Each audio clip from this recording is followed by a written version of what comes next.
Even when you feel slow, you can still go. Even when there's no hope, you can still go. I never answer to no, man, I still go. Halo kawan, ketemu lagi di channel kita jalan, tempat kita sharing digital memory tentang perjalanan kami. Kali ini kita road trip ke Jogja selama 4 hari 3 malam. Nah, ini bawaan kita ya untuk road trip dari Jogja via Tol Boyolali. Tol ini udah full dari Bogor menuju Jogja. Totalnya sekitar 9 jam dengan tarif sekitar 900.000 itu udah PP. Ini dia itinerary kita selama 4 hari 3 malam. Jadi kita banyak hotel staycation, kemudian city tour, dan ada jeep tour Merapi. Nah, kalau di Jogja ini memang hampir semua areanya ini ikonik, heritage banget. Jadi kita senang banget hanya sekedar jalan-jalan di kotanya atau sekedar kulineran. Sampai Jogja kita jam 7 malam, jadi kita langsung check-in ke Hotel Gaya Cosmo. Ini lokasinya strategis dan penuh dengan artworks ya di area hotelnya ini. Info detail mengenai Gaya Cosmo ini kita akan bahas di video terpisah ya. Pokoknya begitu masuk Gaya Cosmo, kesan pertama kita wah banget deh. Nah, selanjutnya kita ke Gunung Merapi keesokan harinya. Ini kita lihat dulu ya, drone view-nya seperti ini, memang cakep banget. Buat kamu yang sudah pernah ke Merapi sebelumnya, mungkin tahu ya, area bunker ini juga penuh dengan rumput hijau, jadi memang hijau banget. Nah, setelah erupsi ini udah tertutup dengan produk erupsi yang terakhir. Nah, di sini kita ambil jeep tour, kita cari-cari di Instagram, boleh cek IG-nya ya di lavatur.id. Kita ambil paket medium trip 2 jam sekitar 450.000. Dengan rute Kali Adem, Museum Mini, kemudian kita main air. Nah, driver jeep ini kebanyakan adalah memberdayakan warga lokal. Ini sangat membantu sekali nih mas-mas guide-nya ini. Hasil fotonya juga bagus-bagus. Nah, selama trip ini karena kita banyak melewati bekas desa ya dulunya, jadi banyak diceritakan mengenai kejadian erupsi terakhir di 2010 itu, dimana memang banyak korban, kemudian harta benda juga banyak yang kehilangan. Nah, ini yang jalan-jalan yang kita lewati ini dulunya juga padat rumah, sekarang kebanyakan sudah direlokasi.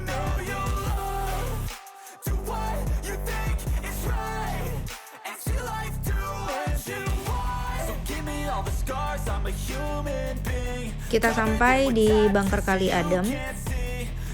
Kita nanti bisa masuk ke bunkernya. Nah, ini yang tadi dari drone view, ini areanya hijau ya tadinya. Kemudian sekarang tertutup oleh produk erupsi yang terakhir.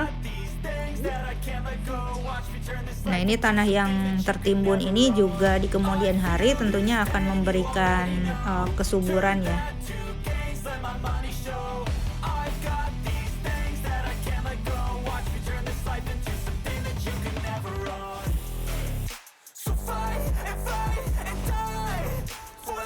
Kebetulan pas di sini juga cuaca cerah banget, sangat mendukung, jadi kita banyak ambil foto dan video. Nah, ini kita siap masuk bunker untuk melihat, juga buat edukasi buat anak-anak ya mengenai kegunaan bunker dan peristiwa yang pernah terjadi di sini. Jadi bunker ini memang cukup luas ya, bisa menampung hingga ratusan orang. Ini dibangun dari zaman kolonial Belanda. Nah, pada tahun 2006 ini menewaskan 2 orang ya karena terjebak di dalamnya dan terpapar oleh suhu panas sekitar 200 derajat. Nah, ini pulang dari bunker ini jangan lupa mampir di kiosnya. Jadi di sekitarnya sudah dibuatkan kios-kios dagang produk-produk lokal, ada jahe merah, kopi lokal, sampai ulekan juga ini kita beli di sini.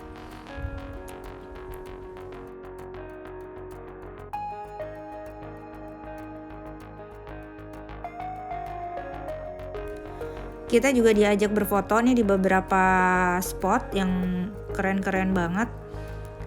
Setelah itu kita menuju lokasi kedua di Museum Mini.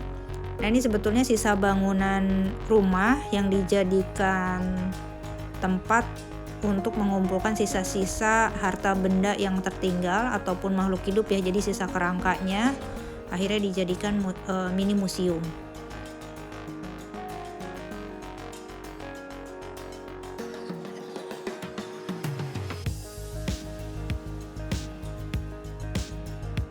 Di sini kita bisa melihat ya betapa dahsyatnya erupsi Gunung Merapi yang terakhir di tahun 2010 ini. Jadi semua koleksinya berupa peninggalan hasil erupsi.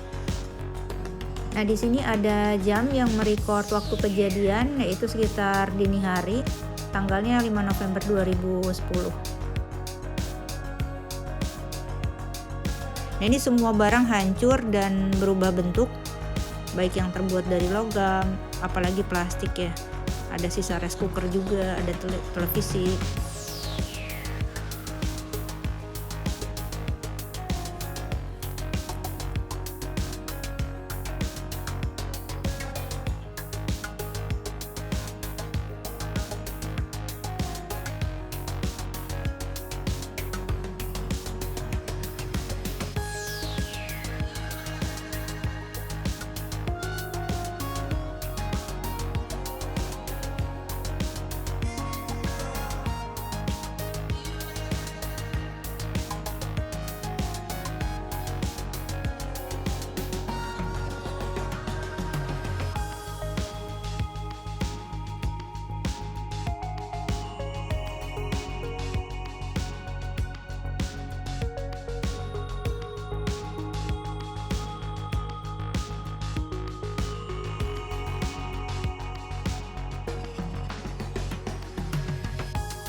Selanjutnya kita menuju Kali Kuning. Ini alasan kita mengambil rute ini ya, karena ada main air atau manuver air menggunakan jeep, dan beruntungnya saat itu nggak terlalu rame, jadi kita bisa beberapa kali manuver lumayan basah.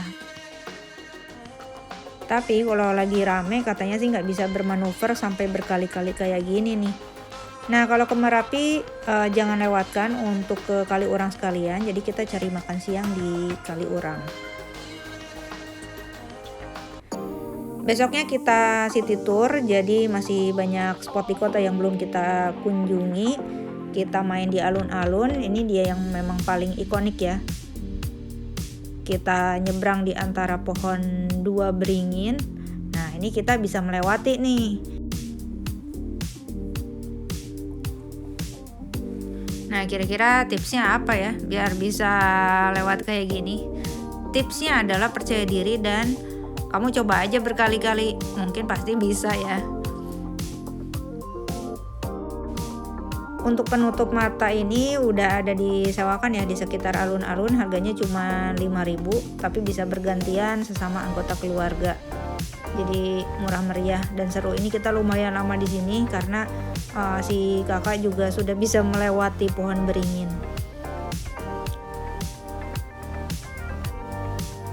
Nah, kalau di Jogja memang kita nggak akan bosan city tour, jadi semua spotnya kayaknya seneng aja gitu jalan-jalan. Ini kita banyak hanya sekedar jalan aja di Malioboro-nya, karena setelah sekian lama kita nggak ke Jogja, ternyata sudah berubah banyak Malioboro-nya. Terutama untuk trotoarnya juga jadi lebar sekarang ya.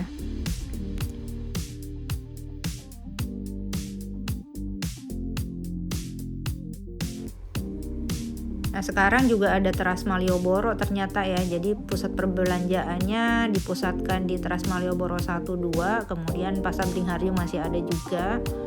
Yang pasti sekarang trotoarnya lebih lebar. Nah, untuk kulineran di Jogja ini banyak pilihan. Tujuan pertama adalah mesti banget makan di angkringan untuk nyobain lagi kopi jos. Nah, di Jogja ini juga ada yang hits, yaitu Pendopo Lawas, lokasinya di pinggiran alun-alun. Meskipun pas kesana ternyata lagi tutup, dan memang banyak banget wisatawan yang hanya ingin ke Pendopo Lawas tapi ternyata balik lagi karena lagi tutup. Nah, akhirnya kita coba gudeg yang rasanya agak pedas nih, ada di Gudeg Permata.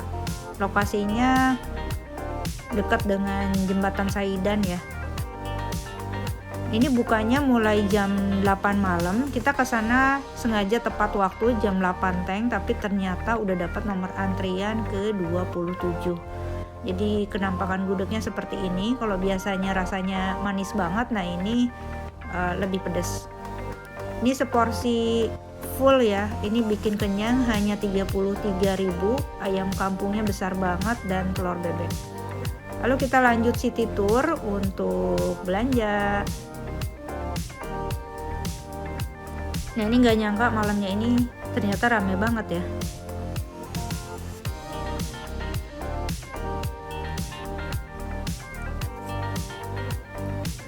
Di sini juga banyak disewakan sepeda, kemudian motor listrik ya. Selain kuliner yang mengenyangkan, di sini juga ada kuliner yang segar-segar. Kita coba rujak es krim Panardi. Katanya sih ini yang pertama.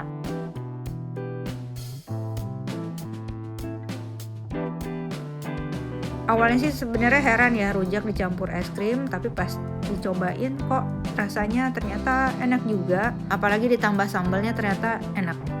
Harganya semua serba 8.000, bisa es krimnya aja, bisa rujaknya aja atau dicampur. Nah, selama di Jogja di hari ketiga kita sempat menginap di Hotel Melia Purwosani. Ini lokasinya dekat dengan Malioboro, tinggal jalan kaki ya. Nah, ini kita coba kamar tipe tertentu. Videonya kita bahas di video terpisah ya.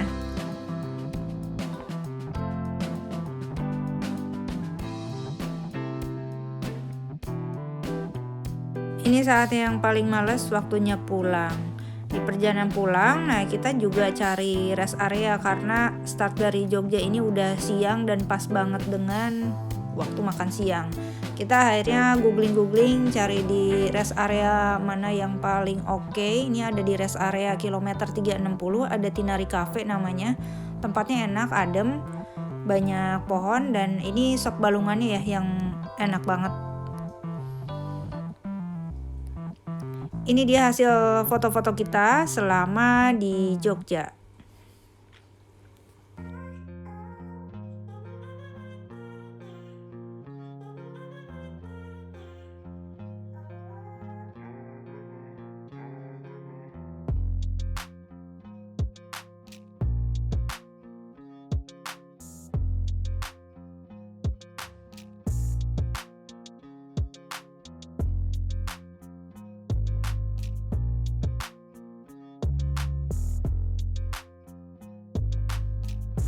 Oke kawan, sekian dulu kita jalan dari Jogja.